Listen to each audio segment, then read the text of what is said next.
Selamat siang teman-teman. Iya. Perkenalkan, kami dari kelompok 3 yang beranggotakan Cynthia Azharah Putri, Desvita Siadari, Latifa Ukmul Fauzi, Nurfadila, Nurfadia Alfitra, dan Zidan. Di sini kami akan mempresentasikan hasil diskusi kami mengenai analisis kesenjangan gender dan sosial ekonomi Indonesia, studi multikasus. Kesenjangan gender dan sosial ekonomi merupakan isu yang masih banyak terjadi di berbagai wilayah di Indonesia.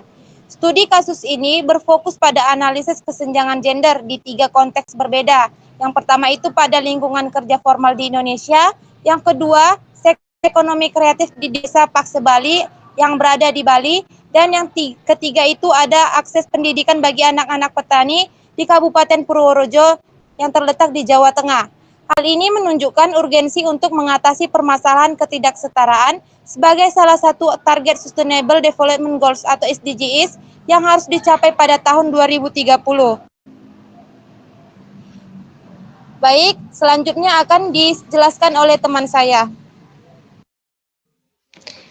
Selanjutnya yaitu studi kasus, yang mana yang pertama kesenjangan gender di lingkungan kerja.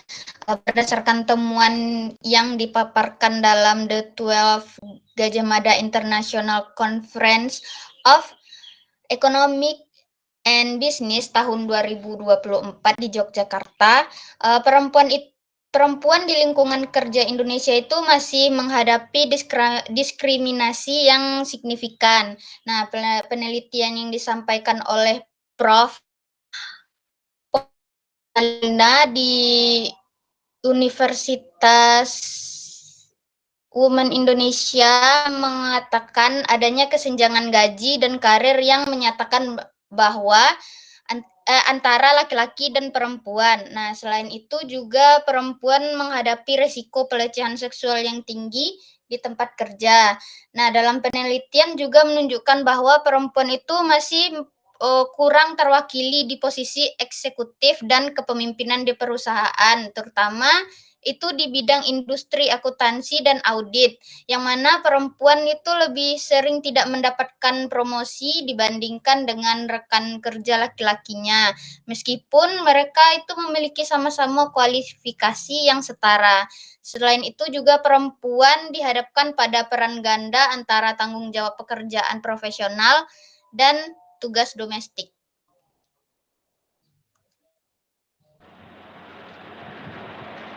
Baiklah, selanjutnya yaitu peran perempuan di sektor ekonomi kreatif. Di desa Pakse Bali, Kabupaten Klungkung, Bali, sektor ekonomi kreatif berkembang sebagai mata pencaharian utama masyarakat dalam bentuk kerajinan payung tradisional atau tedung dan ornamen hiasan pura atau pedapé yang terbuat dari kain beludru. Sektor ini melibatkan tidak hanya laki-laki tetapi juga perempuan, terutama ibu rumah tangga. Keterlibatan perempuan pada sektor ini menjadi upaya untuk mematahkan stereotip yang melekat pada perempuan dan memperoleh kesetaraan di masyarakat. Namun, penelitian menemukan adanya ketidaksetaraan gender yang ditunjukkan melalui peran ganda yang dijalankan perempuan. Selain bekerja di sektor ekonomi kreatif, perempuan tetap harus menjalankan peran domestik mengurus rumah tangga dan peran sosial sebagai bagian dari kerama adat dalam masyarakat Bali. Ironis, perempuan yang terlibat di sektor ini tidak menerima upah dari hasil kerjanya dan melakukan pekerjaan secara sukarela. Pendapatan dari aktivitas ekonomi dianggap sebagai pendapatan usaha keluarga dan kepemilikan usaha sektor ekonomi kreatif diklaim oleh laki-laki selaku kepala keluarga sesuai dengan budaya patriarki yang menempatkan kedudukan laki-laki sebagai purusa lebih tinggi dibandingkan perempuan sebagai pradana. Baiklah, materi selanjutnya yaitu pendidikan di Kabupaten Purworejo. Kabupaten Purworejo, Jawa Tengah merupakan daerah agraris dengan mayoritas penduduk bermata pencaharian sebagai petani. Menurut penelitian Iwan Mahendro, anak-anak petani di daerah ini mengalami kendala signifikan dalam melanjutkan pendidikan ke jenjang lebih tinggi. Dari 28 responden, 65% tidak melanjutkan pendidikan ke jenjang menengah atas karena alasan ekonomi dan ketidakpercayaan terhadap manfaat pendidikan tinggi. Kendala ini semakin parah bagi anak perempuan dari keluarga petani yang mengalami hambatan ganda. Stereotip gender dalam keluarga dan masyarakat membuat anak perempuan lebih sering dibebani tugas domestik dan diarahkan untuk menikah muda dibandingkan melanjutkan pendidikan.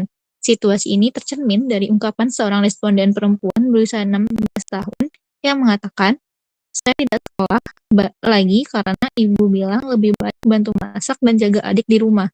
Adik laki-laki saya yang disuruh sekolah karena katanya dia calon kepala keluarga." Selanjutnya ada analisis kesenjangan. Yang pertama, kesenjangan gender. Adapun akar permasalahan dari kesenjangan gender adalah yang pertama, diskriminasi upah dan karir, yang kedua, minimnya representasi di posisi kepemimpinan, yang ketiga, peran ganda dan beban berlebih, yang keempat, stereotip gender dan budaya patriarki.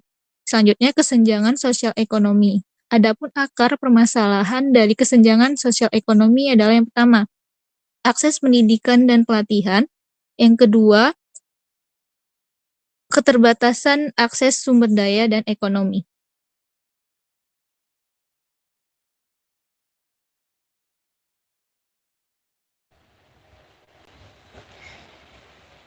Selanjutnya yaitu rekomendasi sosial. Yang pertama, penguatan kebijakan dan regulasi, yaitu pemerintah dan perusahaan perlu menerapkan kebijakan ketenagakerjaan yang adil dan responsif gender, termasuk dalam kebijakan transparansi gaji dan mekanisme promosi yang objektif dan berbasis kinerja.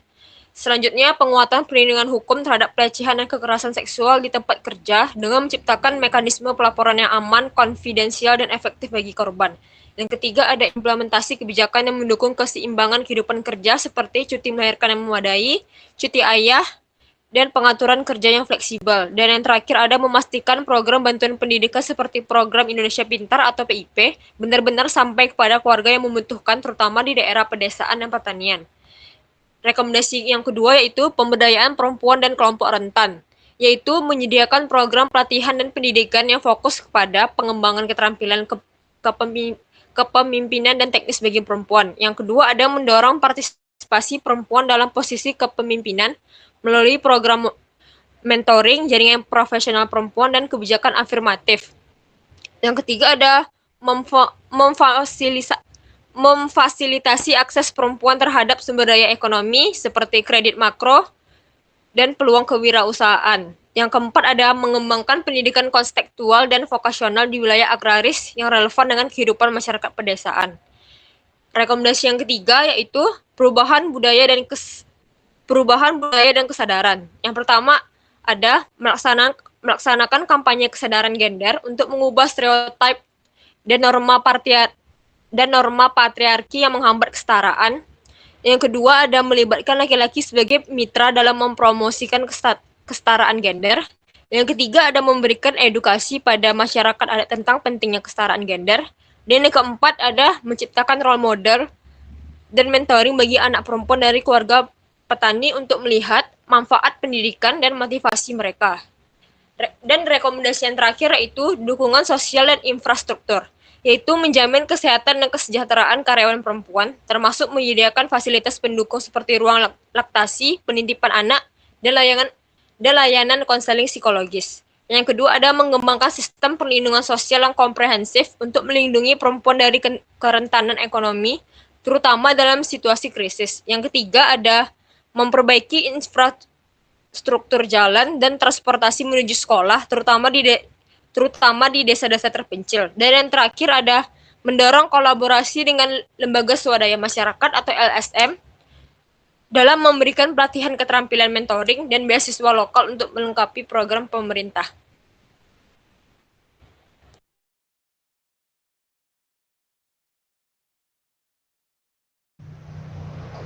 Kesimpulan, mengatasi ketimpangan ini memerlukan pendekatan komprehensif, penguatan kebijakan, pemberdayaan kelompok rentan, perubahan budaya, serta dukungan sosial dan infrastruktur.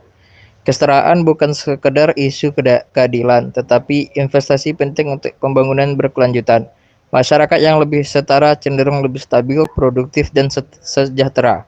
Dengan implementasi kebijakan yang konsisten, Indonesia berpeluang mempercepat pencapaian target SDGs pada 2030. Selamat siang. Siang. Siang.